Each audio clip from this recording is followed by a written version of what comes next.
Hamas ने Israel के नए युद्ध विराम प्रस्ताव को औपचारिक रूप से अस्वीकार कर दिया है। दरअसल हमास का मुख्य वार्ताकार खलील अल हय्या, जिसने अपने बयान में ये बात कही थी और इस तरह के किसी भी समझौते को अस्वीकार करने की बात कही जिसमें कि इजरायल के प्रधानमंत्री बेंजामिन नेतन्याहू का राजनीतिक एजेंडा पूरा होता हो।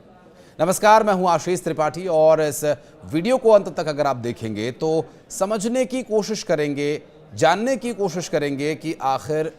इस युद्ध विराम से किसका भला होगा और इस युद्ध विराम के पीछे क्या वाकई इजराइल का कोई हिडन एजेंडा है।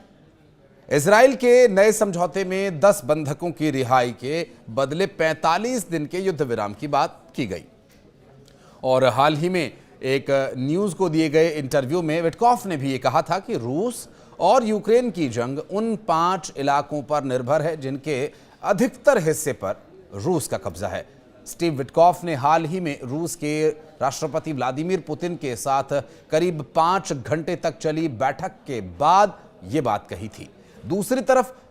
इजराइल अमेरिका की सैन्य मदद के बिना ईरान पर किसी भी हाल में हमला नहीं कर सकता है और इजराइल के पिछले दिनों हमलों के दौरान अमेरिकी एयरक्राफ्ट कैरियर भारी लाव लश्कर के साथ इजराइल की मदद के लिए तैयार थे। इन दोनों एयरक्राफ्ट कैरियर्स पर 150 से ज्यादा फाइटर जेट्स और एयर डिफेंस सिस्टम्स, मिसाइलें तैनात की गई थी। इसके अलावा अधिकारियों को चिंता इस बात को लेकर भी है कि अगर युद्ध छिड़ता है तो युद्ध के केंद्र में इजराइल नहीं बल्कि अमेरिका होगा। लिहाजा प्रशासन ने ट्रंप को सलाह दी कि अमेरिका को मिडिल ईस्ट में एक युद्ध और करना होगा, एक और युद्ध में फंसने से, जबकि इसे बचना चाहिए और ईरान के साथ बातचीत शुरू करनी चाहिए। हालांकि इसके अलावा अमेरिकी अधिकारियों का यह भी मानना है कि अगर युद्ध शुरू हो ही जाता है तो अमेरिका को यह सुनिश्चित करना होगा कि ईरान के तमाम जो परमाणु संयंत्र, जहां पर परमाणु परीक्षण की तथाकथित बातें की जाती हैं, वो जगह पूरी तरह से ध्वस्त हो ही जाएं। क्योंकि रिपोर्ट्स के मुताबिक ट्रंप की मनाही ने इजराइल को हैरान कर दिया और उसके द्वारा फिलहाल हमला रोकने का फैसला किया गया। डोनाल्ड ट्रंप ने ईरान के साथ मिलकर के इजराइल के साथ खेल कर दिया और इजराइल ईरान पर हमला करने के लिए तैयार बैठा था, लेकिन ट्रंप ने ऐन वक्त पर इजराइल को हमला करने से रोक दिया।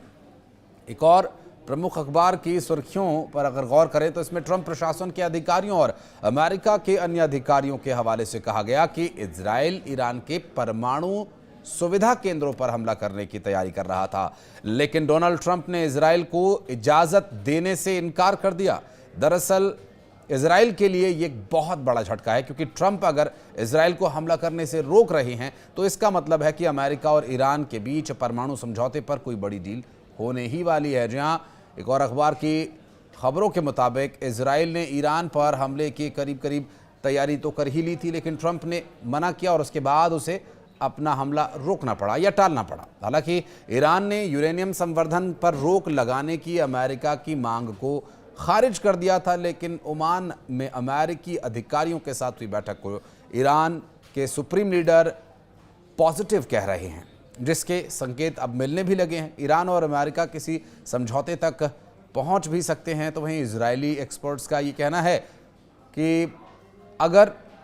अमेरिका ईरान के साथ 2015 वाला ही समझौता कर लेता है तो इसका मतलब है कि ईरान में इस्लामिक शासन को और मजबूत होना है। ईरान पर हमला न किए जाने की कंडीशन क्या बन रही है, ये एक रिपोर्ट के माध्यम से बताया गया कि इसके पीछे की वजह है कि व्हाइट हाउस तेहरान के प्रति सैन्य दृष्टिकोण के बजाय कूटनीतिक दृष्टिकोण अपनाने की ओर झुका हुआ है। और एक रिपोर्ट के मुताबिक ट्रंप ने प्रशासन के अधिकारियों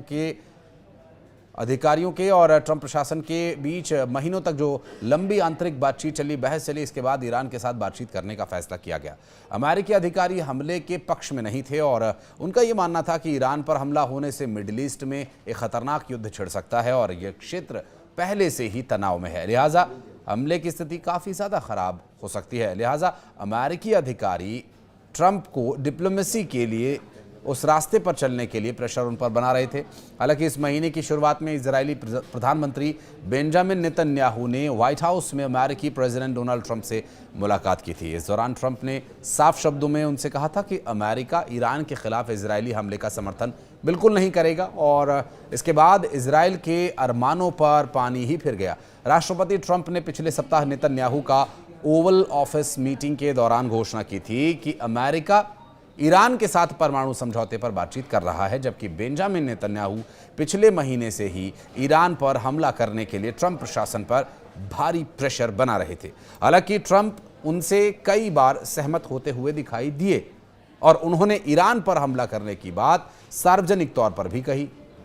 लेकिन अपने प्रशासन में आंतरिक विरोध के बावजूद ट्रंप ने इजरायल को एक बड़ा झटका दिया और अमेरिका ईरान के बीच परमाणु समझौते पर वार्ता का दूसरा दौर जो शनिवार को होने की संभावना है। रॉयटर्स के मुताबिक ट्रंप ने मंगलवार को वार्ता के पहले ईरान के परमाणु कार्यक्रम पर चर्चा करने के लिए शीर्ष राष्ट्रीय सुरक्षा अधिकारियों के साथ सिचुएशन रूम मीटिंग बुलाई। हालांकि इजरायल से आ रही रिपोर्ट्स के मुताबिक फिलहाल हमले की योजना स्थगित करना जरूरी है, लेकिन